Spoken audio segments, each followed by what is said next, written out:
नमस्ते everyone. आज podcast की topic है Mission Admission for MBBS in Russia.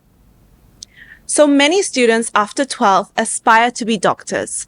However, their dreams are soonly shattered because of the competition and limited seats for MBBS. Today, we will discuss a possibility and a ray of hope and an opportunity of studying MBBS in Russia. आज मेरे साथ है Dr. Amit Kamble, a mentor, a guide, and the official representative for Russian government universities in India. So, Doctor, first question of the day. Yeah. It's said that the NEET exams this year were very tough. Yeah. The competition was very, very high, right? Yeah. So, before the 12th and NEET exams, what should the students and parents prepare for? Yeah. So, first of all, those students who have cleared their exams, heartiest congratulations. And yes, coming back to the question, the NEET exams, especially the chemistry and the physics paper were lengthy and tough, as we hear, and the biology paper was okay. This shift could be because of the application-based or conceptual questions to some. So overall, this year, around 22.7 lakh students are registered for the exam, and there are about 1,18,000 seats available for MBBS in government, private, and deemed universities. So if you see, the level of competition is very high. So of course, there's a ray of hope for the Indian students. They can choose Russia as their career destination, and they can do their MBBS there. But before taking admissions, there are certain tips that I would like to give to the students and the parents. So the students first have to do a thorough research about the host country where you want to get admitted. How many years this country is enrolling Indian students? What are the student feedbacks? How many doctors have graduated from that country, and how many doctors are working in India after graduation? That is a very important question. The second part is, what is the programs that these countries are offering? What is the duration of program? That need to be checked. So is this host country satisfying the NMC guidelines? So this information can be found. Then comes the very important question, the research about universities. So what kind of universities are available? Are they government universities or private universities? Then what's the medium of instruction? What is the training teaching module there? Then what is the selection criteria of enrollment that needs to be checked? How are the living conditions? How are the staying conditions? What kind of food is available? What are the climatic conditions? What city is the university located in? Is it a populated city? Is it a town? Is it a village? Is it a metropolitan city? That needs to be thoroughly checked. And the most important thing is the first attempt FMGE passing ratio of the university matters a lot. So after this research comes the planning stage. The students need to plan whether MBBS course is for them, because it's a very difficult course, and can they do it? So if the answer is yes, they can involve their parents. But if the answer is no, then they can do alternate courses which are available in India also. But if the answer is yes and no, so if they are confused, so I would recommend not to study abroad in such situations. Because mental preparation is very, very important if you are planning to study abroad. Yeah. Then the third thing that the students need to do is the documentation part. So they need to get ready their 10th, 11th, 12th mark sheets, their NEET scorecards, and at least they have to apply for their passports, which is very important. After this, the parents also need to be involved in the process. The most important thing that the parents should be doing is analyze the mental preparation of the child, which is very, very important. Then they have to set certain deadlines, and they have to set certain framework of what is convenient for them and what is suitable for them. Then they have to arrange for the finances also, check the safety and security in the host country, and most importantly, they have to identify to get admission from an agent or an authorized representative of the university. Okay, amazing. Thank you for that detailed answer. So, what is the eligibility criteria for MBBS admission in Russia? So the Indian students need to complete their +2 examinations with physics, chemistry, and biology. So for the open category candidates, the minimum marks are 50% in physics, chemistry, and biology. Reserved category students should have 40% of marks in physics, chemistry, and biology. Also, these students have to be NEET qualified. For open category students, it is 50th percentile. For reserved category students, it is 40th percentile. So the reserved category students also need to have their caste certificate, caste validity certificate, and other relevant documents. Okay, amazing. And when does this application begin in Russia? So the top and best universities of Russia usually start their application process from May. From May. Okay, Yeah. amazing. And what type of universities are available for Indians in Russia? So Russian universities are all government universities. So there are predominantly two types of universities. One is federal university and the other is state university. So these universities are listed in the World Directory of Medical Schools. That means after graduating from such universities, this degree becomes globally recognized. Okay. It's said that the top and best universities like Immanuel Kant Baltic Federal University, Kazan, Volgograd, Moscow, and St. Petersburg, even to get a seat here is very difficult, right? And before the students even get a conclusion whether they want to go there or not, the seats are full. So how would you guide parents and students in this situation? See, we have to understand why these universities, which you just said, are having a good reputation, a good brand value, because they usually like to select students who satisfy their eligibility criteria. So from India, it should be good marks in a 12th standard, in NEET. Also, they conduct aptitude tests, so they will check their score. And they have to do everything in the set deadlines that the admission committee decides. So usually what happens, such universities get applications not only from India, but from rest of the world as well. And to get or apply to these universities, there's a rule to start early. So what do you mean by start? So START. So S would be seek early, try early, apply early, reorganize early, and target early.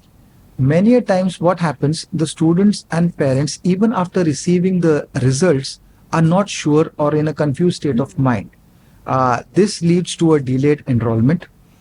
Sometimes the students and parents land up in selecting a low or a substandard university and spends the budget on these substandard universities, wherein the budget could have been in this top and best university. So they have to apply early. That's the key.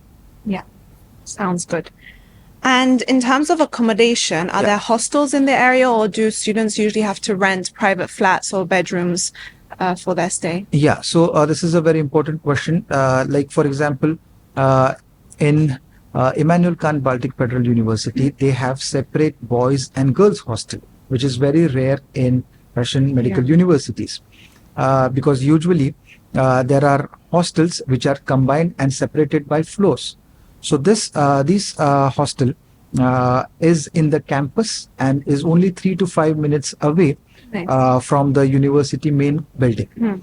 Then every room has beds, furniture, clean toilet and bathrooms. They have free Wi-Fi. They have swimming pools. They have a library which has Indian books. They have 24/7 grocery stores, pharmacy stores. So also reading rooms are available at the hostel. There is a gymnasium also. So many a times what happens, hostel availability has to be checked before the application process begins, because there are so many students applying. So Indian students have to check whether they will get an hostel for the entire duration of the course. If the score in 12th year and the NEET exam is very low, can a student actually study MBBS? And many a times it's assumed that students with low marks study abroad. Please take us through this difficult situation. So what happens in India, the government universities have a set NEET cutoff. So the students with higher NEET score can get admission in government medical colleges. So if you do not satisfy the expected cutoff marks, so there are rare chances of you entering these government medical colleges. So of course Russia is an option, but of course the course of MBBS is a very difficult course in itself. So and that too, studying abroad means Russia is a cold country. You'll be far away from home. Then there will be some cultural differences also, and everything has to be done on your own. So that part also cannot be neglected. So yes, there are challenges, but this is a golden opportunity for our Indian students as well. So it's a myth that students with low marks or students with low NEET score only go and study abroad. Remember one thing, if you do not satisfy the eligibility criteria of India, you will not be admitted even to a Russian medical college. So if you fulfill the eligibility requirements, only then can you get a seat. So now the second question is, such students who do not satisfy the NEET expected marks do not get a seat here because there are limited seats and there are many aspirants. So this is a fact that they don't get a seat, and that is why they travel to Russia. That is a fact. We cannot deny that. And how can they silence all the discouragement which is going around them? So once they enter this course, their commitment and dedication for MBBS towards every subject should be 100%. They have to complete the course, complete the examinations which India conducts, get the license, and start working in India. Okay, amazing. Sometimes students prefer to take a gap year or redo a year if the exams did not go to plan or the results were not to the mark that they needed, right? Yeah. So is this a good option, or what do you see? What usually happens is, this is called as unplanned gaps, or unplanned repetition of an year. So it usually brings a lot of anxiety, not only to the students but also for the parents. It's very stressful, and for parents, they will see that there will be behavioral changes that happen in their child. So there's an unsaid fear in the minds of the students, like what will happen to my future? What if I'm not able to cope up with my friends? And there's a social isolation, there's a social pressure. Peer pressure. So that is also one of the biggest challenge. Also, there's a financial anxiety, like I'm of no help to my parents. I'm just sitting idle. So parents have to be they play a very important role in this situation. Then they have to set up boundaries and certain deadlines for themselves and for the students as well. They have to also give solutions, because many a times the students get angry or they get disappointed, they get frustrated. So parents don't talk up. Or they can even get in touch with our counselors in this situation, who would be very happy to help them. Okay, amazing.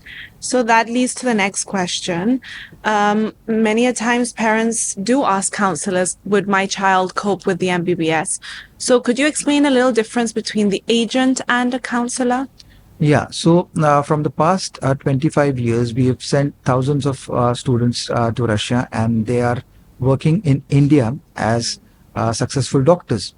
So we've kept this for ourselves. Unless and until we meet the student, we meet the families, we don't even accept their applications.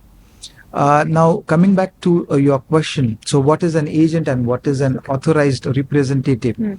So what happens, agent would tell you a budget, maybe tell you about the climatic condition, or like, some details about the Yeah. course and things like that. But a counselor or authorized representatives will go beyond that. So a counselor will tell or will identify, does the student have some learning difficulties and how we can improve that? Or is there some problem with the foundation courses? Is he weak or does he lack some skills? Yeah. And how can we identify and how we can correct it? So that's the work of a counselor. Yeah. Then there are behavioral issues that needs to be addressed, and then there is a parenting type. There are certain parental concerns as well. So that needs to be found and even addressed to the parents as well as counselors. And that is where this question comes. That is why the parents and students usually ask the person who is counseling, Yeah. will I be able to do it, or will he or she be able to do it? But an agent will not be in a position even to understand this question, Of course. because It's not the he's job. not trained or he's Yeah. not authorized to give this information. Yeah. Of course. Makes sense. Yeah. So sometimes due to so many options available, the Yeah. parents and the students are often very confused, right? Yes. Could you explain this a little bit, why this could happen? See, what happens is in India, the universities are in a position to accept the students with high NEET score, with high 12th grades, and those who do not meet up to that expectation, they are either rejected or they feel a sense of rejection or disappointment because they are not in a position to take certain decisions. So when certain options like Russia come up, where the student and the parent are in a position to select the country, select the university, select the room partners, or do something, they feel a sense of self-importance, and they feel they are more valued, and they land up selecting substandard universities instead of the top and best universities, because now they don't want to face any kind of rejection. Now they don't want any kind of failure. So they create and bring up a safe and successful pathway in their own way, which is the best for them. So always remember, a good student should always select a university which is disciplined and where education gets priority. Amazing. So why should a student prefer to study in a metropolitan city of Russia rather than a town or a village? Yeah, so now when we talk about Russia, so everyone knows that Russia is a very It's huge country. Yeah. But let me tell you, the population is very low in Russia Comparison. in comparison with the Size. of the country, and the majority of the population they prefer to stay in metropolitan cities. So the hospital infrastructure, the doctors, the paramedical team, they are qualified there. Because they are qualified, the patient flow in these hospitals is more, and the students get a chance to get their practical training and clinical exposure on a higher side. They get to see a lot of patients. Whereas in small towns or in villages, what usually happens, the infrastructure is not that developed. Yeah. So the patient is hesitant whether I visit this hospital, and in turn they try to get themselves treated in hospitals which are located in the metropolitan cities. Yeah, makes sense. And what happens here is, this is where the students and parents usually go wrong. They select low cost universities, substandard universities which are in small villages or small towns, but they are not getting the clinical exposure and the practical training which is required for them to crack the FMGE exam when they come back to India. Of course. Makes sense. Okay. So, how is the application process for the admission? Yeah, so the application process is lengthy, and the students need to get in their 10th, 11th, 12th class mark sheets, certificates, their NEET score, plus their passports, health reports, and documents which support their financial stability. So once this application is made, our counselors and our team helps the students to fill up these application forms.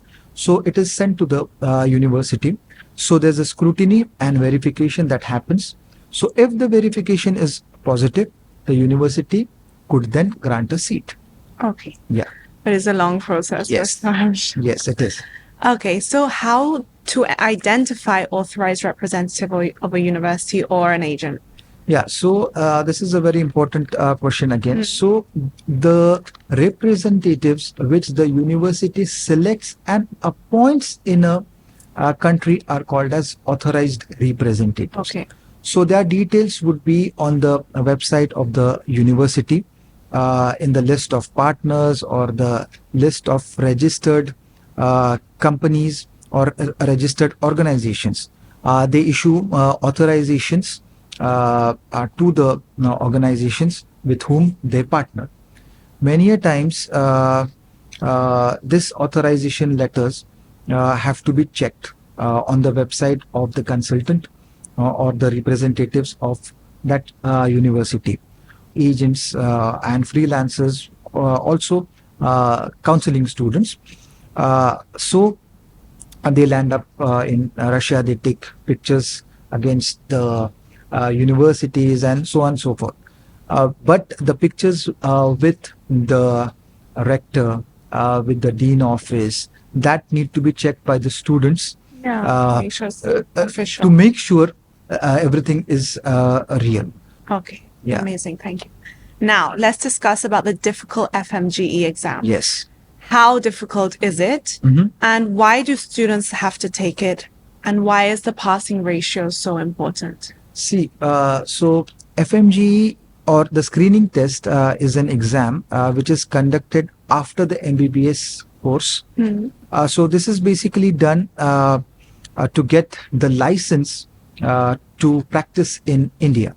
So it's a 300 mark MCQ based question and answers, and the passing rate is 50%. So if you get 50%, so that means you have passed. Okay. So unfortunately, from the past couple of years, the FMG passing ratio has been around 20, 21 to maximum 23%. So around 23% students qualify or pass the FMG exam, and around 77% students fail this exam. And now this 77% of students who fail also have studied in Russia or elsewhere. Yeah. And they have studied in the university of their choice. Means whatever options were available. Yeah. For them, they have studied in the best university as per their opinion. So that is why the FMGE first attempt passing ratio of a university is very important to be checked before applying to any university. And how do you prepare your students for this exam? So as I said, the universities which we recommend, they have libraries, and we have provided Indian books for our Indian students who could refer them. Also, we are training them from the very first year. So we conduct daily tests, weekly tests, Amazing. monthly tests, grand tests, mock tests. So throughout the course, they get and they are well versed with the pattern of these examinations. So that is why if you see, the students are graduating and completing the FMGE exam in the first attempt. Okay, amazing. And when does the university course usually start, and when are the vacations? So for the first year, the university usually begins from September mid, or it can extend until October first week. So there are 2 semesters. So it's the winter semester and the summer semester. So examinations would be in January, Okay. after which there are 2 weeks of vacation, additional winter vacations. And then we have the summer semester. Yeah. So that examinations would be in June, and July, August would be summer vacations. Okay, amazing. And what is the approximate budget to study in one of the top or best universities of Russia? Yeah, so as I said, every academic year is divided into 2 semesters. So to study in a top and best university of Russia, the average budget should be around 1.5 lakhs to 2.5 lakhs. Additionally, the student would require around 7,000 to 8,000 rupees for their food, for their internal transportation and mobile charges. Okay.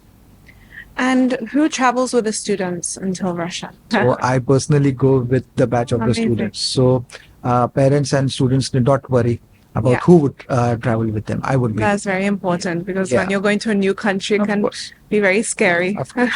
for the first time. Yeah, So are there any Indian festivals or Indian food available in Russia? of At course. least universities. So this is a home away from home. Oh, that's amazing. So all the major festivals like Diwali, Diwali. Holi, Christmas, Eid, and we have Indian extravaganza where students perform, dance, Bollywood and scene. yeah. So Amazing. it's really wonderful how the Indian students perform in their busy schedules, Oh, and amazing. the Part of the culture. administration and the locals. They love our program. Yeah. Yeah. What about Garka Khana? Is it available there? Yes, so Ghar ka khana, so khana, Khana. khana is a very Very very important. important thing.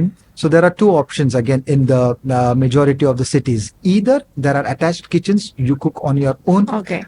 or there are Indian cuisines available. Oh, wow. Indian tiffin services are available. Indian mess is also available. That's amazing. So the students have a wide range to select from vegetarian to non-vegetarian Okay. food. So food would not be a problem now. Yeah. Amazing. So, lastly, what if the child falls sick at any point in the course? Yeah, so again, that's not a worrisome question, because all the students have medical insurance. So the treatment could be covered in the medical insurance. Okay, fabulous. Yeah. So, questions. Thank you so much, Dr. Amit. I'm sure all your future students have found this so interesting and so useful. Thank you for your guidance and for your time. Dhanyavad. Dhanyavad.